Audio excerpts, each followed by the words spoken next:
I interviewed my grandfather about his experience in life as a professional baseball player. I sent it to two sports commentators, Dan Patrick and Stuart Scott, down in San Francisco, to explain the career and the sports life of Leonard LaRose. Welcome back, ladies and gentlemen.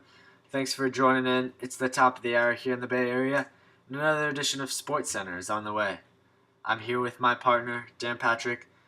But first, let's rewind and take a peek and touch upon a Brooklyn Dodger player who is still remembered to this day. How about it, Dan? You sure got that right, Stuart. Now, Dan, can you explain to us a little about the life of Leonard LaRose? Well, absolutely. Leonard LaRose was a professional baseball player in the mid-1950s. He attended Notre Dame for college, got drafted to the Brooklyn Dodgers as a third baseman, and then the rest of it was history. The most memorable moment of his career was facing the New York Yankees in the World Series in 1957. His grandson Grayson asked him a couple questions that we would love to share. His first question was, "What was your take on entering the MLB and who inspired you to push yourself?" He said, "At first I was surprised when I got drafted, and my will to keep going was my college coaches." What made Mr. LaRose retire? Well, Stuart, he experienced a scary spinal injury while sliding into second base. He retired at age 33 and was forced out of the sport he loved after playing for 3 seasons.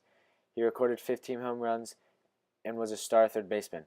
Not only did his career end on a bad note, he also suffered a 90-mile-per-hour fastball to the head. His grandson asked him what was the most challenging part of playing baseball, and he responded saying, "The rigid rules set by the team and also the fact that I'm away from my family half the time." Mr. LaRose said he loved playing the sport and never wanted to retire. Baseball taught Leonard a new way to live life, and he misses the friendships and the relationships he made while on the team.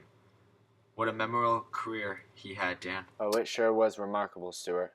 On behalf of the ESPN Network, I'm Stuart Scott. He's Dan Patrick. We want to thank you for tuning in as we turn over to Doug down in LA.